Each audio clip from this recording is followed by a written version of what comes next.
And yes, this presentation will include voice narration. So I'm going to start by explaining the surgery.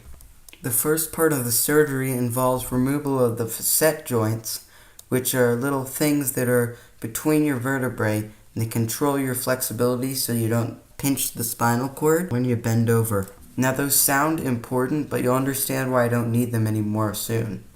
During the second part of the surgery, the doctor puts screws in my vertebrae. He is very careful to ensure that the screws do not damage the spinal cord and stay safely in the bone. The doctor then feeds a rod into the screw heads, which will slowly straighten out my scoliosis and align my rib cage. But this is not the final step in the surgery. My doctor, who's this guy, then will create a bone graft. The bone graft is made up of the ground-up facet joints that I mentioned earlier, and other pieces of my spine like these things that are in the video that I'm showing you. And when he mixes them all together, he creates a material that will bond to my bones and create a solid bridge of bone on my spine over time. This will support the rods and ensure that my scoliosis does not return. The next segment of this video will focus on my own experience with the surgery. This segment will be about the pre-op. So the first part of the pre-op is in the radiology department, which is what you're seeing in this video. This is where I'll get my MRI scan to confirm that I don't have any spinal cord problems that they should be aware of before performing the surgery. A normal x-ray cannot properly photograph the nerves and spinal cord, so that's why they need to use an MRI. And since the video my mom recorded for this segment of my presentation is so long, I might as well explain what an MRI is too. MRI stands for magnetic resonance imaging, and it works by exciting hydrogen atoms in your body, and it absorbs the hydrogen atoms. It's good at absorbing areas containing lots of water and fat because they contain the most hydrogen atoms. This here is a metal detector. The reason we have to scan ourselves on the metal detector is because MRIs have a nasty tendency to fling metal objects through the air. So this is Mike. He is going to be doing the MRI on Nico. And here's Nico. And this place is so incredible. He gets to watch a movie while he's taking the MRI. Right here? So he gets to, how many room themes does he get to pick from? 2, 4, 6, 8, 10 themes or colors. 8 colors. And it all changes color, right? Whole thing changes colors. So this is because you're in children. So look at this. This is where Nico's going to go. Hold on, I'm going to make him do that. It's Spider-Man. Oh, they have Spider-Man. All right, so here's the MRI room. And so at this point, oh,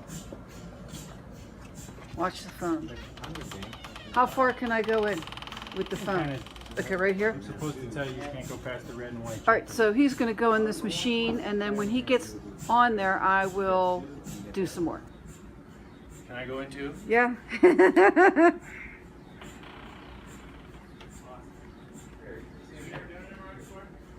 did one, but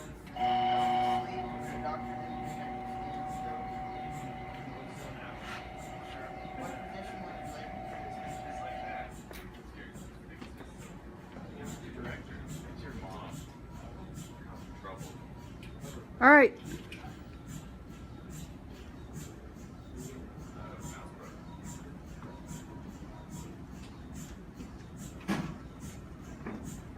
So there was more pre-op, but I don't have any footage for it. Basically, what they did was they gave me some x-rays, and they also tested my nose for some sort of deadly virus. This next section will focus on the time leading up to the surgery and right after the surgery. So this here is the Children's Hospital at 5:30 in the morning. Yes, we did have to wake up at 5:30 in the morning for the surgery, but it gave the doctors enough time to prepare and enough time for us to sit in a room and do nothing. Here's a shot of the inside of the hospital. This thing that I'm sucking on is called a spirometer. It helps you to not get pneumonia when you're sitting in the bed in the hospital, and it just helps circulate air through your body. It's like a breathing test. The doctor sets the little blue marker on the right side to a certain position that you should reach with the big blue cylinder in the middle. This is formulated according to your weight. This here is the second floor. It's where I'll be having my surgery. This room here is the waiting room that I stay in right before the surgery, and I get wheeled into the surgery room on that bed you see. They actually wouldn't let us take videos in this section of the hospital, but they did let us take pictures. After sitting in this room for a while, I was wheeled into the surgery room where I was put to sleep with an anesthesia mask like this one. Warning: for the next segment of this video, I'll be showing some pictures of my incision, and some people may find that disturbing. Viewer discretion is advised. So first, I'll be showing my x-rays leading up to when I had the surgery. This first x-ray was taken when I was 10 years old in 2013, and you can see, when compared to later x-rays, that I was obviously a lot smaller. You can notice my curve through the crookedness of the shoulders and through the curve itself. It's harder to see the curve in this picture because the degree of the curve was smaller and my bones were whiter, but you can see in later pictures the bones are less white, so you can see it better.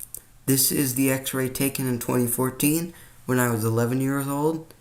It's still pretty hard to see the curve, but it is noticeable, and my shoulders are less crooked because I took effort to straighten them in this picture, but you can still see the curve the same. You could probably also tell that my skeleton and muscles look more mature in this photo. This here is an x-ray taken in 2015 when I was 12 years old. You can see that the curve hasn't progressed much from the one in 2014. My skeleton hasn't changed much either. If you were wondering what this stuff here is around my pelvis, kind of looks like wispy black spots. That's actually gas in my large intestine, and if you kind of trace the outline of the gas, you can almost see the outline of the large intestine. Next up, we have two x-rays from 2016, and this is where my x-rays get a little bit darker. You can tell that my skeleton has matured and my curve has gotten far worse. The first one was taken in May, and the second one was taken in November. And then I had the surgery.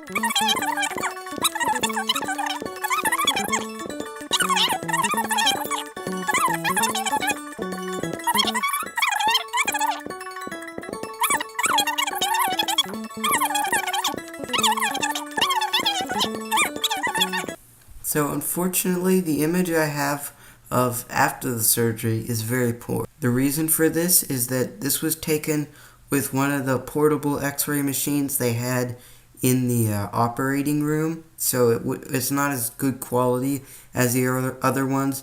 Also, it was taken at an odd angle, and I had tons of stuff attached to my body, like you can see all these wires and things, so that distorted the image a lot. I haven't gone for a follow-up appointment yet, so I don't have a better x-ray. You can still easily see the rods and screws right in the center of the photo, and those are right along my spine, so you can tell where my spine is, but that's pretty much the only thing you can tell. You can also see that the screws are very long, even from the odd angle from which this was taken. So now I'll show them all side by side so you can easily compare the images. Also, I can only have 3 on the screen at the same time, or else they'd be too small to see. So pay close attention.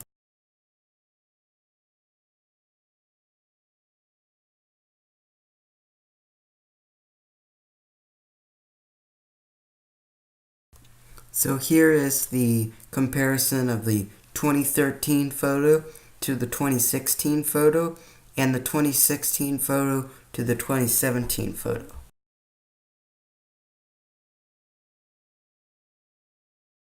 Now here's the 2016 photo to the 2017 photo.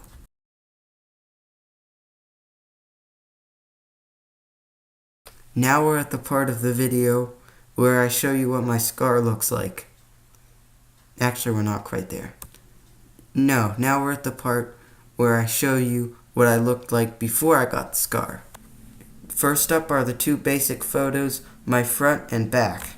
As you can probably tell, the deformation is quite visible when I'm not wearing my shirt, and you can tell that my spine is curved by the way that my body is bent, and also the crease in my skin. These two images display the hump in my ribs that the scoliosis causes.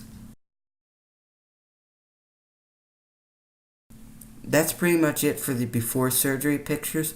I have other pictures from different angles, but those aren't really important. Now let's get to the scar. I don't really know why it's shaped kind of strangely, but that might be because the doctor had to follow the scoliosis curve when he cut the incision. It was covered with a band-aid in the hospital, but they took it off before I left. However, there is a layer of clear tape on the incision that you can probably tell from this photo, and that protects it from infection while it's still healing. That is removed 3 weeks after I get out of the hospital. Oh, and it won't look like this forever. Once it's finished healing and the scabs fall off, it'll look like a normal scar. Alright, so this next segment of the video will focus on my recovery in the hospital. For time constraints, I'm going to not talk about my recovery at home, because for one, that hasn't finished, and for two, I don't want to drag this video on for too long. And so, I'll only be talking about the hospital recovery period. I did not actually immediately go to the hospital room. I was in an intermediary room for a little bit, laying in bed, and that's where my parents came to see me for the first time after the surgery. I was pretty loopy and kind of lightheaded from that because I was still getting off the anesthesia. This here is me in the hospital. I've got quite a lot of crap attached to me. Most of it is IVs to deliver pain medication, and some of it is a heart rate monitor to make sure I don't go into cardiac arrest or something like that. I don't know. I don't really know why they have that. But I'm sitting in this bed with my little table there. I've got stuff on the table. That's all the machines that monitor me, right? You might be wondering how I got up and peed, but the thing is, I didn't get up and pee. I used a device known as a catheter, which extracts pee from your bladder, and it's very painful to get removed. Here I am getting out of the hospital bed for the first time. They try to get you out of the bed as soon as possible, maybe on the day of surgery or the day after it. I was fairly unsteady after getting out of bed. The thing in my hands is a stuffed animal that people donate to the hospital to give to surgery patients. You can see that I have breathing tubes in. That's to help me breathe so it isn't as taxing on my lungs when I do. The thing that my dad hands me is a button you press that gives you pain medication, and it can only give you a certain amount based on your weight so you don't overdose yourself. Alright, so now that we've covered the basics of my hospital stay, let's talk about each day. So the first day, which is the day of the surgery, I was able to sit on the side of my bed right after the surgery when I got to the hospital room. That is technically considered day 0, so we're going to refer to that as day 0. So the day after my surgery is considered day 1. On day 1, I was able to get out of my bed and walk to a chair that was further in the room and sit down. I was able to sit there for a while and then move back to my bed. We were also given this sheet of things that we should do, and I'll put it up right now. The doctors were very pushy with getting me moving, and I did get out on day 3 though. I was able to get off the IV pain medication pretty quickly, but I did have to take the oral medication, which means pills, and those make you throw up, and so that's why I threw up on Mr. Donlan's shoes. Yes, I did throw up on Mr. Donlan's shoes when he came to visit me. That was on day 2.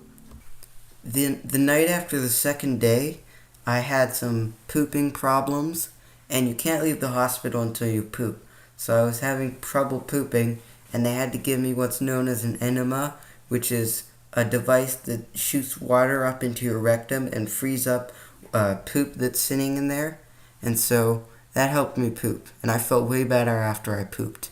The third day I was feeling way better and I went for a walk outside too.